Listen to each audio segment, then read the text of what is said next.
Good morning, everyone. It's nice to be with you today. Now, I'm sure you have all seen and worn these masks. Why do we have these? Because it's there to protect us and our health and to protect others and their health. It's just like the rules God gave His people. There are guidelines there for them to live a better life, and they were called the Ten Commandments. That's what our lesson is for today. So let's read the Bible passage. The Ten Commandments. God led the Israelites to a mountain. Thunder roared and lightning flashed. The people heard a loud trumpet blast.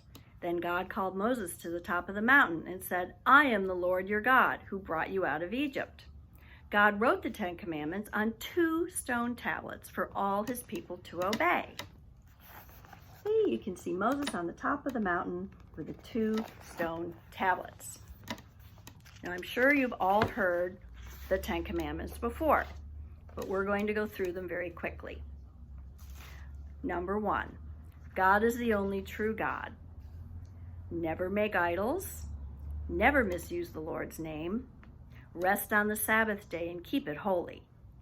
Honor your mother and father. Do not murder. Husbands and wives must not commit adultery. Do not steal. Do not tell lies, and never want what belongs to others. What we're going to do is a fun activity. You can make your own tablets and put your own commandments on them, whatever you would choose. What would you like to say? I've made one here that says, "Be kind to each other." The way I made it is I took a cereal box and I cut it from the inside. Or you can use another cardboard type of box, a gift box, whatever you would like. Make it in the shape of a tablet. Not doing a great job here. Okay, whoops. Cut it in the shape of a tablet. And make sure it looks like a tablet. Okay. There you go. And you can write another message on it. Why don't you try that? Let's see, what else could we say? How about, let's recycle. Let's make your own. Find yourself a box and put a message on there. Let's have some discussion questions. Why do you think God gave the Israelites rules to follow? We all have rules and laws that we have to follow every day. They're there to keep us safe and protected, just like using a mask. There are lots of extra rules in schools, shops, restaurants, and work to keep us and other people safe. God wanted the people, the Israelites, to live their best lives, just like He had originally planned for them before sin came into the world.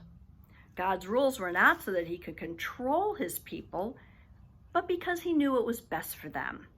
For instance, when you're driving, do you follow traffic rules? There's stop signs and traffic lights, yield signs, all different types of signs.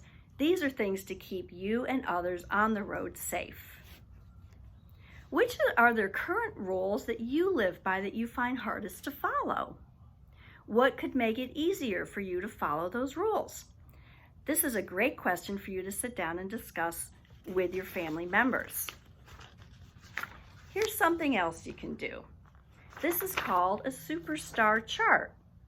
You can ask your mom or dad to help create this chart with different questions and a star rating. For instance, how will your family share God's love this week? Here's something: perform an act of kindness for someone. And if you do a great job, you can color in your star like this. And you can do this all through the week. How about another one? Send a message of encouragement to someone else in your family. So perhaps you would use a different color, and you could color that star. How good a job did you do? And And by the end of the week, you can have a chart with all the stars filled in. So let's remember, there are rules in place to make our lives better, just like God did with the 10 Commandments. So let's say a final prayer together as we end our lesson. Dear God, thank you for the story of the 10 Commandments, which reminds us that you want what is best for us. Help us recognize when rules are there to keep us safe and protected. Thank you for all you want us to do to be able to be our best. Give us patience and compassion as we follow your guidance. Help us remember that you are with us always. Thank you for the example of Jesus, who lived a life without sin. Help us to make wise choices and to live in obedience to you. That's our lesson today. Hope you have a great week. Bye.